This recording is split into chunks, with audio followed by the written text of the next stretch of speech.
오늘 우리에게 주시는 하나님 말씀은 구약 성경 에스겔 37장 1절에서 12절 말씀 교독하시겠습니다.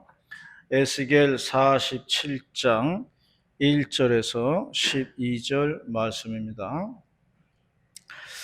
그가 나를 데리고 성전 문에 이르시니 성전의 앞면이 동쪽을 향하였는데 그 문지방 밑에서 물이 나와 동쪽으로 흐르다가 성전 오른쪽 계단 남쪽으로 흘러내리더라. 그가 또 나를 데리고 문으로 나가서 바깥 길로 걷고 동쪽을 향한 바깥문에 이르시고 온즉 물이 그 오른쪽에서 스며나오더라.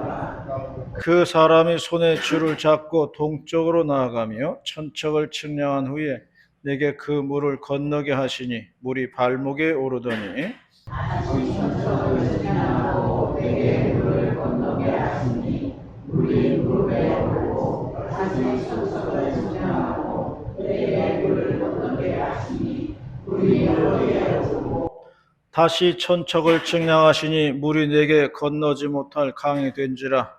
그 물이 가득하여 헤엄칠 만한 물이요 사람이 능히 건너지 못할 강이더라. 그가 내게 이르시되 인자야 내가 이것을 보았느냐 하시고 하나님 구하여 강가로 돌아가게 하시기로. 내가 돌아가니 강 좌우편에 나무가 심이 많더라. 그가 내게 이르시되 이 물이 동쪽으로 향하여 흘러 바다로 내려가서 바다에 이르니 이 흘러내리는 물로 그 바다의 물이 되살아나리라. 이 강물이 이르는 곳마다 번성하는 모든 생물이 살고 또 고기가 심이 많으리니 이 물이 흘러 들어가므로 바닷물이 되살아나겠고 이 강이 이르는 각처의 모든 것이 살 것이며 또 이 강가에 어부가 설 것이니 에게서부터 에노드라까지 그 증인이 될 것이다.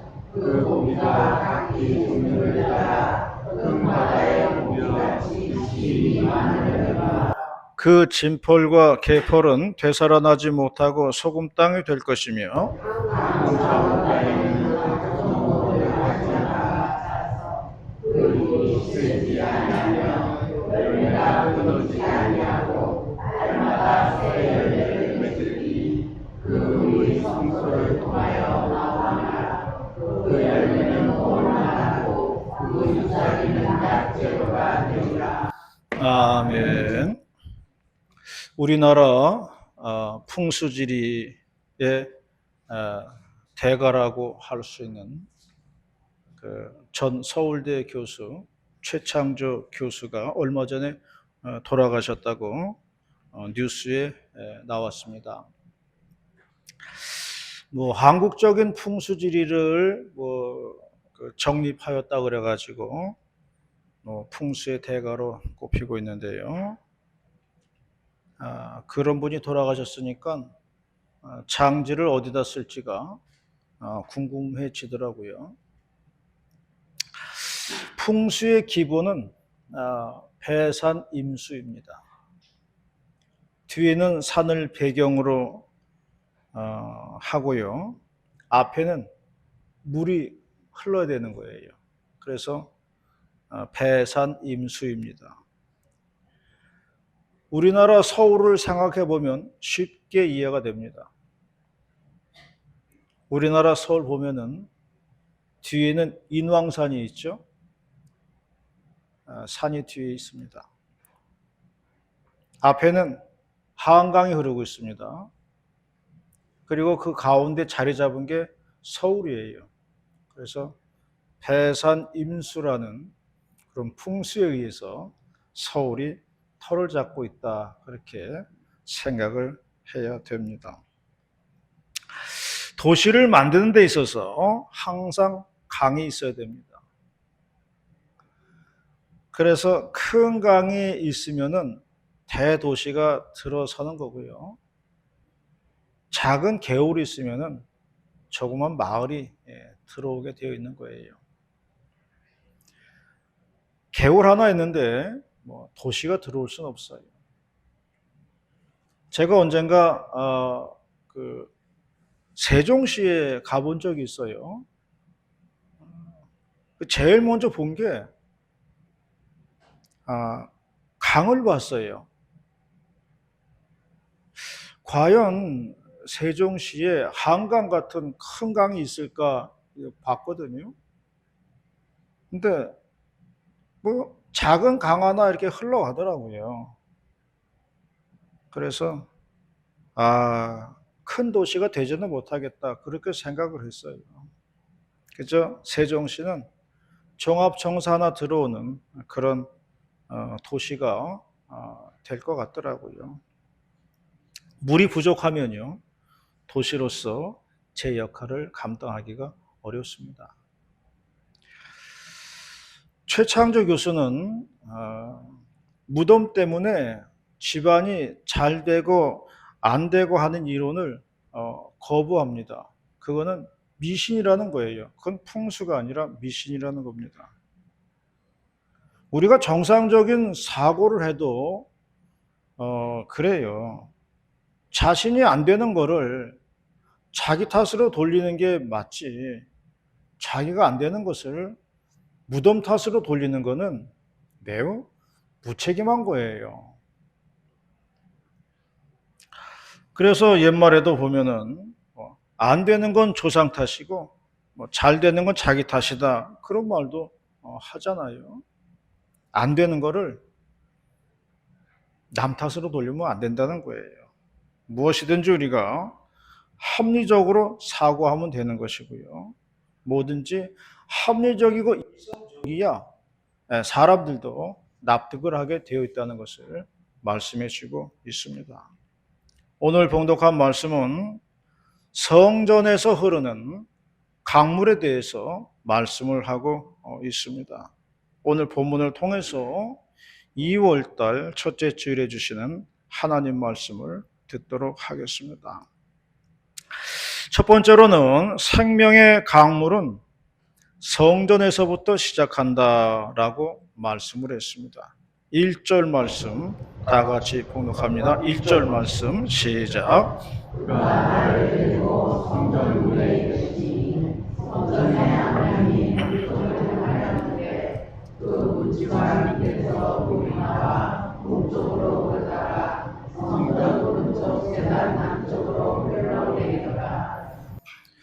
물은 기본적으로 생명을 뜻합니다. 그래서 우주선들이 각 별들을 이렇게 탐험을 하는데 가장 중요하게 찾는 건 물이에요.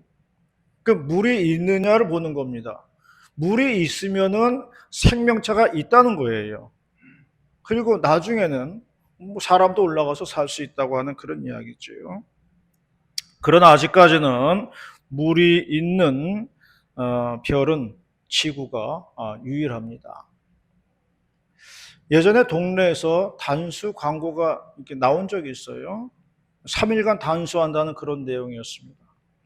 그래서 뭐 대비하느라고 통일한 통에다 다 물 받아놓고 3일 지나는데 사람 꼴이 말이 아니더라고요. 세수도 뭐 고양이 세수, 쓰던 물도 버리지도 못하고 또 써야 됩니다. 그러다가 단수가 해제되고 물이 막 콸콸 나오니까요. 그제서야 사람 사는 것 같더라고요. 평상시에는 우리가 물의 소중함을 모르고 살다가 단수가 돼 보니까 얼마나 귀한 건지 우리가 알게 됩니다. 본문에서는 성전 문지방 밑에서 물의 근원이 시작되었다고 말씀하고 있습니다. 이 물은 생명을 주는 물인데 성전에서부터 흘러나왔다고 말씀하고 있는 거예요. 그러므로 성전은 축복의 근원이고 생명의 근원이 된다라는 것을 말씀해 주고 있습니다. 이곳에서부터 생명이 전해지는 것이고요. 이곳에서부터 축복이 전해진다라고 성경은 이야기하고 있습니다. 어느 목사님이 수도원을 방문을 했어요. 이집트의 콥트 사막에 세워진 1500년 된 수도원이라고 그럽니다. 몇 주간 함께 생활을 했다는 거예요. 수도원은 외부 세계와 단절한 채 그렇게 사는데 세 가지를 서원하면서 산다고 그래요. 첫째는 가난하게 살자. 둘째는 순결, 깨끗하게 살자. 셋째는 순종하며 살자. 이 세 가지를 지키면서 외부와 담을 쌓아놓고 이제 살아간다고 합니다. 그래서 목사님이 물어봤다는 거예요. 아니 그러면 여기서 이렇게 사는 이유가 뭡니까? 외부 세계와 단절해 놓고 담을 쌓아놓고 사는 이유가 뭡니까? 물어봤더니 83살 되신 수도원 원장이 그렇게 말했다는 거예요. 우리는 이 수도원에서 영성의 물줄기를 교회와 세상에 흘려보내고 있습니다. 라고 말했다는 거예요. 우리가 볼 때는 수도원 사람들 아무런 생산성이 없어요. 뭐 매일같이 기도하고 매일같이 밥 먹고 매일같이 노동하고 그게 전부입니다. 무슨 뭐 공장에서 물건을 생산해내는 것도 아니고요. 농사를 지어가지고 수입을 얻는 것도 아니에요. 우리가 볼 때는 아무런 의미가 없는 행동 같아요. 그런데 거기에서 생산해내는 것이 있으니 그것이 바로 거룩한 영성이라는 거예요. 그런 영성을 만들어서 세상에 흘려보낸다는 겁니다.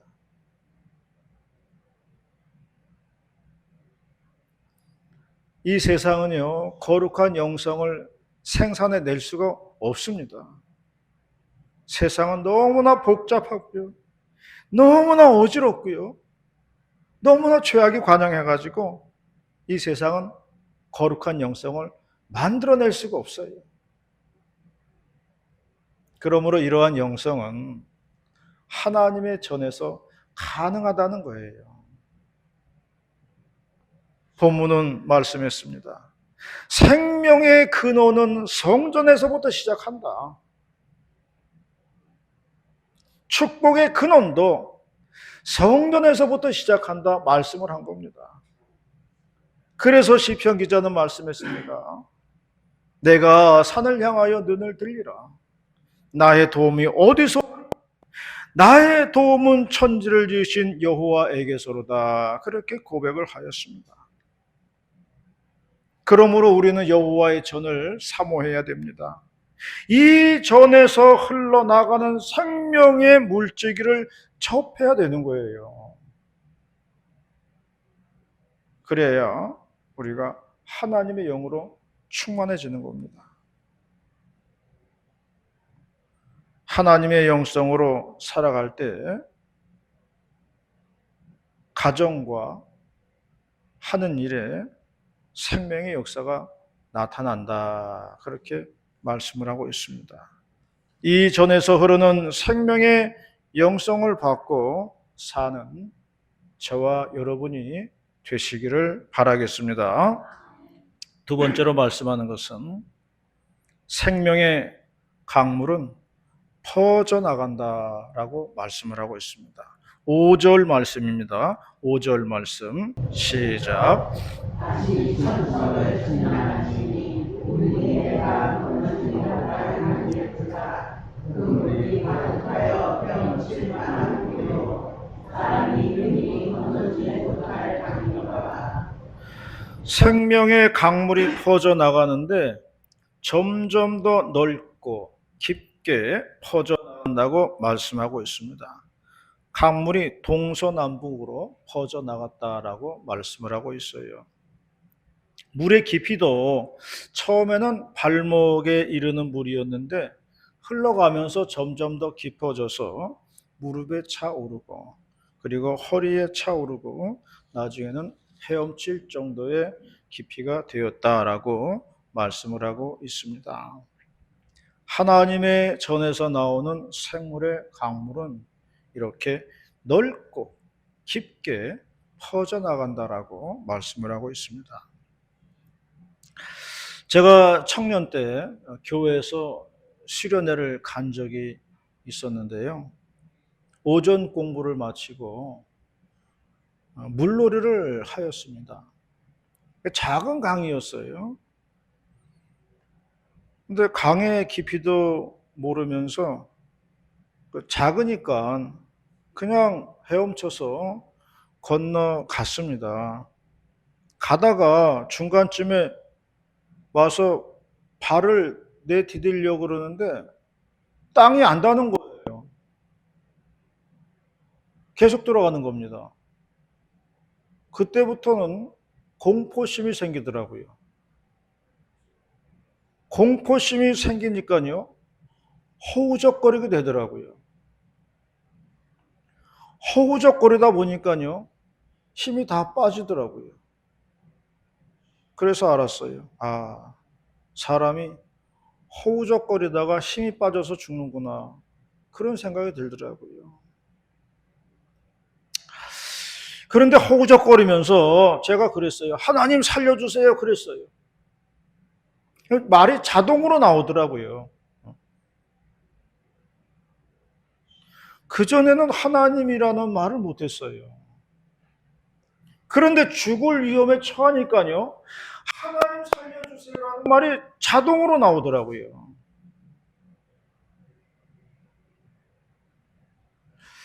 여러분들이 만약에 하나님 살려주세요라는 말을 아직도 안 했다면요, 아직까지 살만하다는 겁니다. 아직까지 살만한 거예요. 사람이 죽을 고비에 닥치면요, 하나님 살려주시오라는 말은 자동으로 나오게 되어 있는 거예요. 그런 말을 안 했다.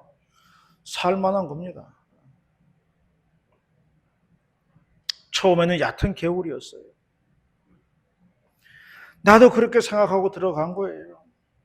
그런데 들어가면서 점점 더 깊어진 겁니다. 이때는 사람 힘으로 헤쳐나올 수 있는 게 아닙니다. 하나님께 기도했더니 지혜가 생각나더라고요. 지혜가 떠올랐어요. 아, 이렇게 힘을 빼기보다는 물살에 맡기자. 물살에. 흘러가는 물살에 맡기자는 겁니다. 그러면 또 내려가다 보면 언젠가는 뭐 얕은 곳으로 나가겠지. 그런 생각이 들더라고요. 옛날에는 저기 한강 조강 나루터에서 배를 띄우면은 밀물 때는 그 마포나루까지 노도 안 젓고 그냥 갔다고 그러더라고요. 물의 흐름에 따라 가지고 이렇게 마포나루까지 그냥 갔다고 그런 얘기를 들었어요. 때로는요, 물살에 맡기는 게 삶의 비결입니다. 하나님의 생명의 강물에 나를 던지는 겁니다. 나를 맡기는 겁니다. 그러면 살 길이 열리게 되어 있다는 겁니다. 내가 허우적거려봤자 기운만 빠져요. 그러므로 하나님의 역사하심과 도우심에 맡기고 살아간다는 것을 말해주고 있는 거예요. 그러면 하나님께서 인도하시겠다는 겁니다. 우리 교회가 새해부터는 캄보디아에 있는 닷 유치원에 후원을 하게 되는데요. 그 선교사님 하는 말이 코로나 때문에 한국에서 오던 후원도 끊기고 이제는 안 되겠다 싶어서 보따리를 쌌다는 겁니다. 이제는 한국에 들어가야 되겠다. 근데 그러면 그 하나님이 꼭 필요한 만큼은 또 이렇게 보내주시더라는 거예요. 그래서 보따리를 쌌다가 풀고 보따리를 쌌다가 풀고 했다는 거죠. 그런데 이상하게 하나님은 꼭 그렇게 막판만 되면은 꼭 필요한 만큼을 딱 보내주신다는 거예요. 아니 좀 미리미리 좀 넉넉하게 좀 걱정 안 하게 좀 보내주시면 좋겠구만. 꼭 그렇게 애간장을 타게 만드셔가지고 닥쳐야 그렇게 해주신다. 그런 이야기예요. 그러면 보따리를 풀면서 그렇게 고백을 하는 겁니다. 이번에도 하나님이 하셨습니다. 그렇게 고백을 한다는 거예요. 아마도 하나님이 이런 고백을 하게 하시려고 그러시나 보다 하는 그런 이야기를 하였습니다. 얼마 전에는 그 원생 아이 하나가 교통사고로 사망을 했다는 거예요. 그 아이 가족들하고 연휴라서 나들이를 갔다가 돌아오는 길에 교통사고를 당했다는 겁니다. 그러니 가족들이 얼마나 슬펐겠어요. 그런데 그 아이 이제 여동생이 있는데 이번에 유치원에 들어갈 나이가 되었다는 거예요.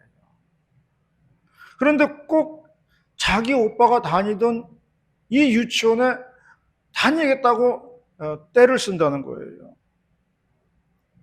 부모는 원하지 않았습니다. 왜냐하면 아들이 다니던 유치원에 오면은 자꾸 옛날 생각이 나가지고 슬픔이 되살아나요.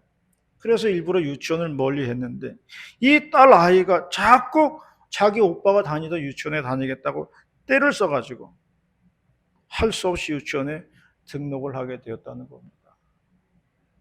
이렇게 하나 둘 모인 아이들이 지금은 70명이 모인다고 그럽니다.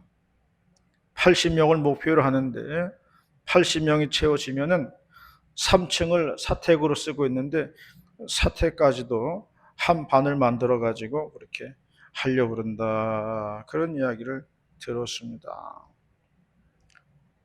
실패했다고 보따리를 싸기를 몇 번.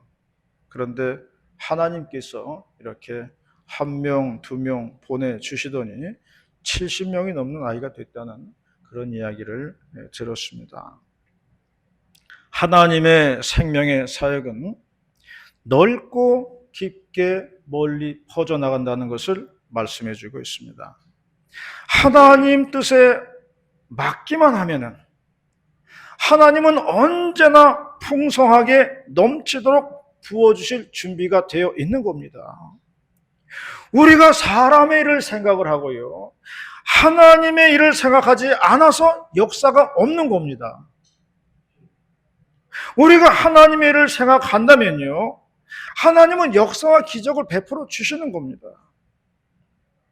하나님의 성전에서 흐르는 물이 동서남북으로 흐르고 그리고 점점 더 깊게 흘러내린다고 했습니다. 그러므로 우리가 처음에는 발목만 적시는 믿음으로는 자기 마음대로 움직여요. 그러나 은혜의 강물에 첨벙 들어가는 믿음이라면은 이제는 나의 뜻, 나의 생각은 없어지는 겁니다. 접어야 돼요. 오직 하나님의 뜻과 하나님의 마음을 헤아려야 된다는 겁니다.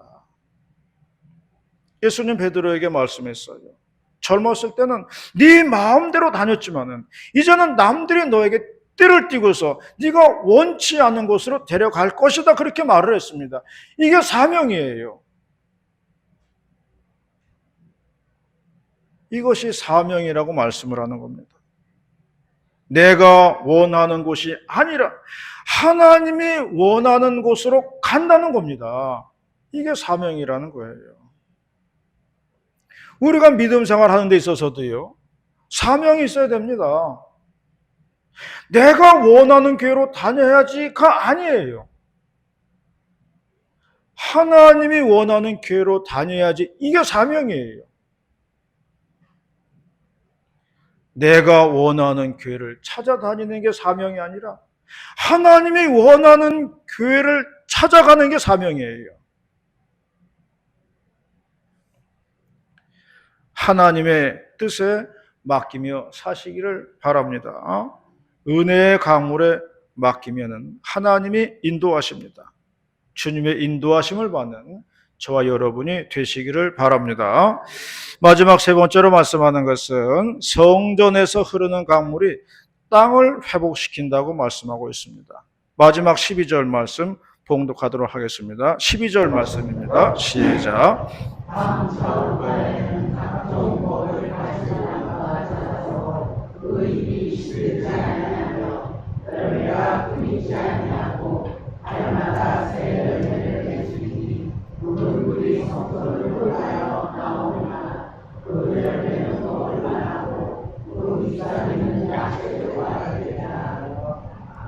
성전에서 흘러나가는 물이 땅을 적시고 그것으로 말미암아 만물이 다시금 소성케 되었다. 그렇게 말씀을 하고 있습니다.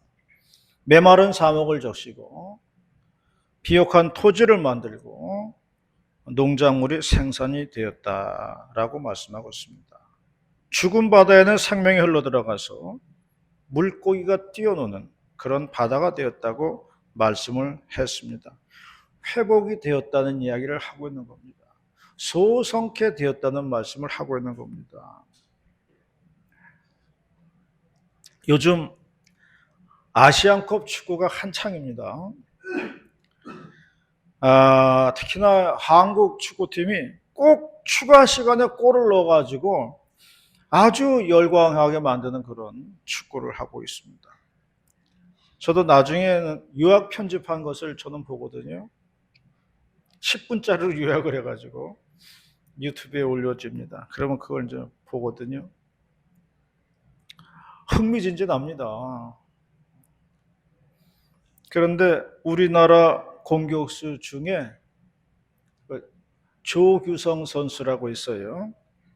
키 좀 크고 검은 머리 밴드한 그런 공격수 선수가 있어요. 근데 그동안 경기하면서 한 골도 못 넣는 거예요. 그 기회도 많이 왔어요. 근데 꼭 차면은 멀리 그냥 한대로 나가는 거예요. 그래서 제가 그 밑에 댓글들이 달리거든요. 댓글들을 제가 다 읽어봤어요. 그랬더니요, 댓글이 심하더라고요. 완전히 인격 살인 수준이에요. 야, 국가대표, 조규성은 국가대표 수준이 아니다. 저 검은 머리 밴드 안에는 대표팀에서 빼야 된다. 뭐 조기 축구 수준이다. 연예인병에 걸렸다. 등등. 만약에 내가 조규성이라면 잠을 못 잘 것 같아요. 얼마나 그 비난한 그 댓글이 많은지 심하더라고요. 그러다가 이제 사우디아라비아랑 경기할 때 극적인 동점골을 조규성이가 넣었어요. 그리고 이제 승부차기에서 승리를 거뒀잖아요. 그러니까 조규성 선수를 비난하는 소리가 쏙 들어갔어요.